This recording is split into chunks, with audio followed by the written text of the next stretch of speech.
Okay, I have tried recording this 2 times, and both times my computer either stopped working or it slightly crashed and I had to restart my computer. So fingers crossed this works now. But what's up, everybody? It's your boy Phil Shocker, the 96 Hedgehog, or you may call me Driller. We are here for a special little mini movie of sorts with the PAA Kelio Season 4.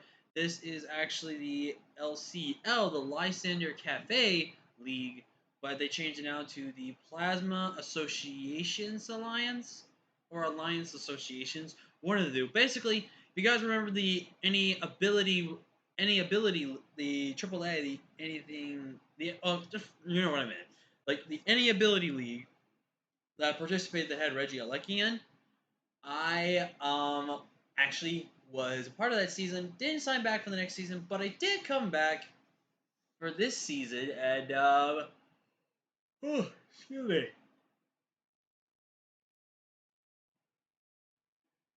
me, but yeah, we had a lot of fun with that one. We didn't do so well. We only got maybe like 2 or 3 wins. I think one or two of them was off of forfeits, but we had some fun. We had some fun. It was a good time, and kind of gonna do it again. This time we're taking over a team. The likelihood chance of making playoffs. I think I had to win like my last 3 games because the game I would have played ended up being forfeited. So there was no way I could have made playoffs unless I won out. So basically, if I lost one game, I was guaranteed out of playoffs at this point. So yeah. So as you can see, we have all the teams here, but the far left team, obviously with my name on it, obviously is on there. So let's go over the team. I did make 5 transactions to the team. The original team had, I believe, Decidui, Gligar,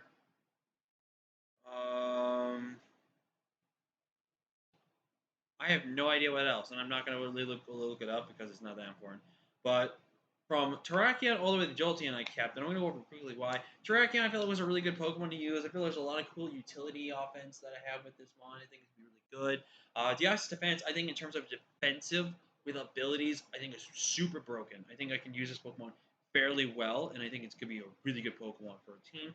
Entei, I think, is really good in this type of format, but again, to be able to pressure the water typing, that really kind of checks it and really the only thing that kind of checks it. So I felt like that was really good. Primarina, I felt like was going to be so good. I actually was getting some ideas.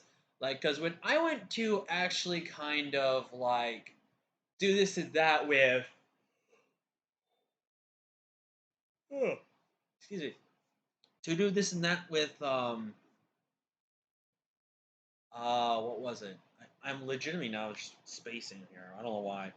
With making transactions to my team, I actually decided to go with Marina, just because I felt like there were some options. I'll kind of go a little bit into some reasons why.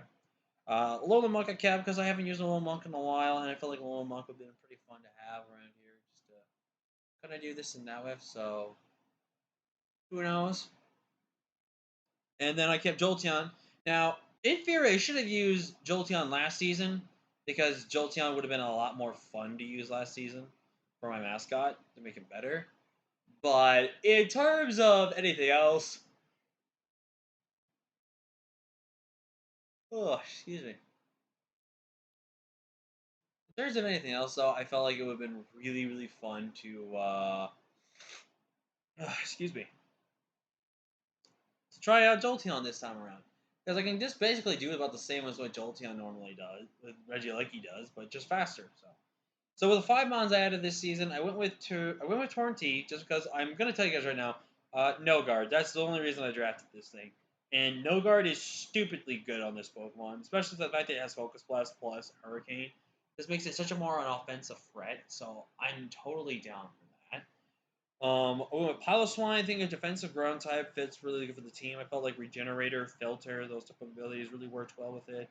Of holding a Zegator, I kind of drafted it more as like a prankster kind of user type of thing. So, it was just one of those type of Pokemon I felt like could have been really good. Bouffalon, again, was the kind of idea with Trick Room having Deoxys Defense and Persian, and Zegator was also having prankster options.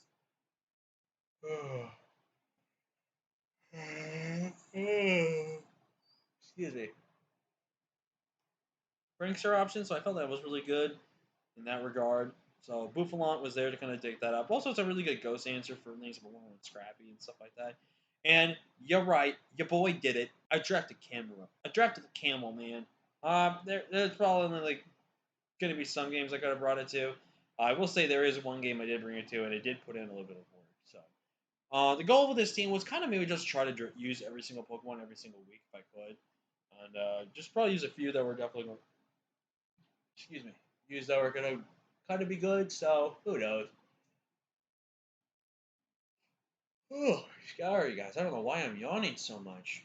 Probably because I had some food in my belly earlier. So, but yeah, that's the team. So let's go on to week 7. This was week 7. This was the last week. We're taking on Free Day QA. His team was pretty bulky. A few scary threats that he actually ended up only bringing 5 out of the 6 he predicted. I think the Ferroform was the only one I didn't predict him to bring. So with this one, if I remember correctly, I believe I was Regenerator, Eviolite, Piloswine. I was Filter, Weakness Policy, Terrakion. I think I was Levitate, I want to say. Alolan Mach, Black Sludge. I was Life Orb Magic Guard with Primarina. I was, I believe, Choice Specs, No Guard, Torn, and I was Marvel Scale Deoxys Defense.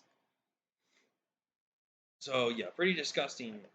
And you're gonna see what I meant by that. So they were torn. They revealed to be a Magic Bounce set, which that really was a really good bring right there. Like the fact that they know that they were gonna stop. Oh no, it was Yachi. Oh yeah, that was right. It was Yachi because I wanted to stop Mamo. But in comes my blob here. I get my Marvel scale, so now I can kind of just do work here. And this thing can literally 1v1 Toxapex. There is nothing that he can do to beat this Toxapex. I literally 1v1, especially since I just got a special defense drop. So overall, I looked at this opportunity to potentially set up hazards, but I didn't go for the roll right there. Captain Magma, goated nickname. I go for the Focus Blast, do about 40%. Realize he's not especially defensive. He goes for Steel Beam, and he reveals to be Rockhead. Now, the reason why I say Rockhead is because Steel Beam is a move that I believe takes away about 50% of your health. And being Rockhead, being you don't take recoil damage from moves, that was actually a pretty cool brig on his end. So I did suck losing my blob there. If I actually went for that Focus Blast the first time around, maybe could have had a 2 KO roll, who knows, but I go into my Typhoon here. I go for the Focus Blast, predicting that he would stay in so I can kill. But now I'm just going to Nasty Plot up here. As he does recover, I go for the Hurricane because it's big damage. Torn's basically going to go down here. Hurricane, unfortunately, is not going to pick up the KO on Captain Magma. I'm going down. In comes this Terrakion here, and I go for the Zen Headbutt just to kill it. In comes Mamoswine. I decided to think I could live this hit. Your boy did not. I went into Primarina, and I lived. So I could have sacked probably Muck and done something different, but no. But down goes Ariel, and pretty much I lose. There's nothing I can do that stops this thing, especially since it's choice specs. If I had Protect, I could have had a chance here, but at the end of the day, Piloswine would not have been able to do much against them. So we're going to lose this game 4-0. Which, it sucks, but hey, I had fun. It was a good game. So that basically ended our playoff run. And just to let you guys know, there was no way I was making playoffs. I know I cannot do well in this league. Just because I don't know the league studies as well. If I played a lot more into it, I could probably have a better option to it, but I don't. But I'm here to have fun, so that's the main thing. So week 2, we take on Mighty Barb, and this time around, I believe I brought Scrappy Bouffalant. I brought Intrepid Sword, Scarf Terrakion, Magic Guard Primarina, Galvanize, which you guys don't know takes all normal type moves and make them electric type. No Guard, this time Choice Specs, and then Throat Spray, Jolteon, Refrigerate. So their team was actually pretty scary, and they actually had a pretty good matchup against my team. So I lead off with Torm. Unfortunately, they lead off with Archeops, and it reveals to be Scarf, Rock, Head Smash, which very much sucks, because that was just a mon that did not need to get sacrificed. So I go to my Terrakion here. There's no way he's staying in on me because of the fact that I do resist his hit. Yeah, I can take a bit of damage from this, but I can't. But there's no Earthquake switch in. He's not going to switch in his flying type here. So I'm going to go for the Earthquake here. As Wheezing comes in, I do get the nail prediction right here. And now this is a 50-50. I can Earthquake again, get rid of Wheezing, or they might predict me to have not be Scarfed, and then basically switch into like Moltres or Archeops and then disregard there. And this is where they reveal that they're Prankster, and I lose my Terrakion, which honestly kind of just kind of cost me the game, kind of, because Terrakion kind of just swept with close combat, except for Dusknoir, but I could be able to handle that. But like Intrepid Sword basically almost claimed to KO essentially if I made the right call. So Ariel comes in, Archeops comes in. Ariel is just a beast. Lives a freaking head smash from this thing, and then lives a +1 earthquake from Mammal Swine. Can Ariel get defensive MVP without being defensive? In comes X-Cloud, and this is where terror happens because it's Road Spray X-Cloud. And I really don't have a switch to this Pokemon. Thankfully, I believe that crit did matter in terms of some regards, but E-Speed was really good. And this is where I actually lose. I will go ahead and say, because your boy didn't think to check if he was Flash Fire. Or she. My bad. And your boy's going to lose. I set up the plus.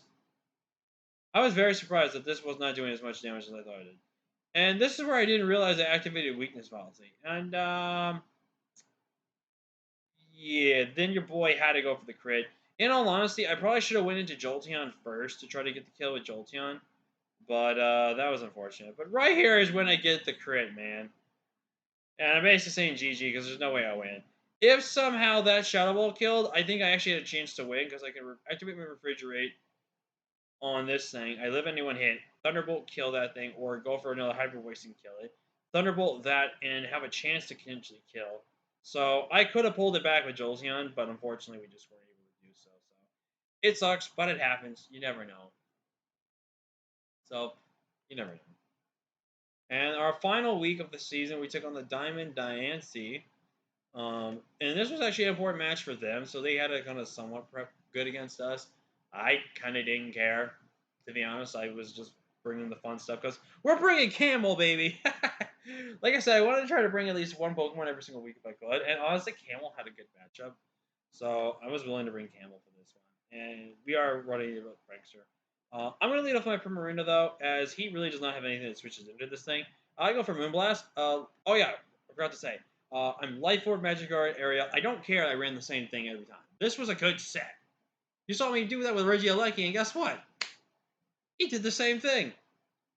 I was Pixelate this time with Entei with Extreme Speed, just basically to counter pretty much just maybe a Scarf Terracross, offensive Lottie potentially in some way. So kind of just wanted to do that in terms of countering that.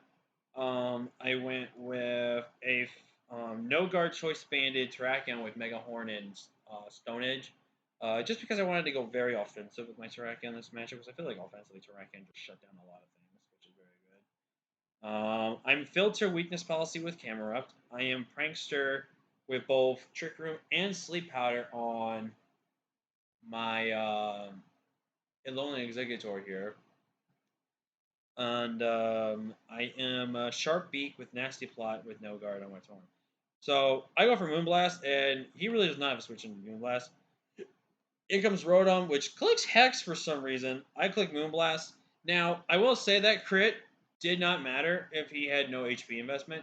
If he was strictly offensive, the crit didn't matter. If he was like something like max HP, it probably would have been a roll, and would have been probably like a 60-40 roll, 60% my favor, 40% his favor. So, like I say, he goes for the Mega Horn, reveals to be Tinted Lens. I go into Typhoon. I'm clicking Hurricane. I click Nasty Plot on his Wish, and this was a big turn right here. Now, there were two plays I could have made here. I could have Nasty Plotted, predicting his Protect right there to get the HP back on before him. But the problem was this. If I Nasty Plotted and he something like Ice Beamed or Scald me, and he got a Freeze or a Burn, I'm taking a lot of damage and chip damage from Typhoon for no reason, and it really opens up the door for his other monsters to do work against me. So, yeah. Also, what's sad is I didn't prep for speed on Minccino, so my Torn actually was not faster than Minccino, which he doesn't even know about. So I had to make the 50-50 play. I get the 50-50 right, get rid of his Vaporeon, get rid of his Wish. In comes his Latios, and I just one-shot that. Inconsistent Cena, which ended up being Intrepid Sword, which was funny. It actually straight up killed my Typhoon, which is sad. But I'm going to win a Exeggutor. I'm going to click Trick Room. Now, I know a lot of people are going to say, but wait, you were Prankster. Why did Trick Room not? Trick Room technically has negative priority in terms of its usage. So, unfortunately, when it came to that priority, I couldn't properly use it. So, there was that. So, it sucks, but it's alright. But your boy still gets to set up the Trick Room. I get Flamethrower chip for my hair on Heracross. He knocks me off. I go down. And now it's time to bring in the MVP. It brings in Camel, which did not do as much damage, but lived a close combat. Camel for MVP. I go for Earthquake, and sadly, Camel does not get the kill. But Camel technically does get the kill, so Camel technically gets 2 kills due to the Life Core recoil. And we're going to win this game, too. At that point in time, I won the game, though. It was basically over. There was nothing he could have done to beat my last 2 with having Cincino. And honestly, I don't think he would have been able to beat the 2 with his last 2 anyways, unless there was, like, things went wrong for me, so. But I felt really good about this team, though. And it sucked to see our season end the way it did, but it's whatever. I had fun though. We've got to get Camel 2 kills, because technically how some leagues work is that the kills, if they die to Life Orb, they usually hand the kill to the Pokemon in front of it. So Camel got the last 2 kills of the matchup, so that's all that matters. Camel got kills. But Purina and Torn, dude, they destroyed. They took out 2 Pokemon each, and I definitely have found out that they have some really good usage out of that. So. Yeah, that's the season. I felt like I'd do a little mini movie. I wanted to do like battles and all that stuff, but didn't really feel like, especially since I'm already uploading 2 leagues as it is right now. So I felt like this would be a fun little video for you guys to enjoy. So yeah. Overall, though, I had so much fun with this season. I knew I wasn't going to make playoffs, but I was going to have some fun with it. So I didn't take my prep super serious. I mean, I still made sure I was relatively trying to win, obviously. But at the end of the day, it was just meant to have some fun. I'm really happy for what we did, and overall, it's just been awesome. And I want to thank Evelyn, who was the one that technically actually reached out to me, because she saw an opening and kind of private, let me message me and saying if I wanted to take the team, just have some fun, maybe try to make a playoff run. And it's like, you know what? Let's have some fun. So shout outs to her. But yeah, that's the season, guys. We're not going to make playoffs. We at least don't finish at the bottom of the division, so that's all that matters. But yeah, lots of fun. Thank you to all my opponents that gave me some fun battles. It was super fun, and yeah, hoping I might come back for another season. Don't quite know yet, but we'll just see where we go. So. Yeah, but yeah, thank you all so much for watching this video. Like, comment, share, and subscribe. And yeah, within the next time I see you guys, it'll be for an LPL or an NBA video. So who knows? But yeah, thank you guys for watching. Like, comment, share, subscribe, and I'll see you guys next time. Peace.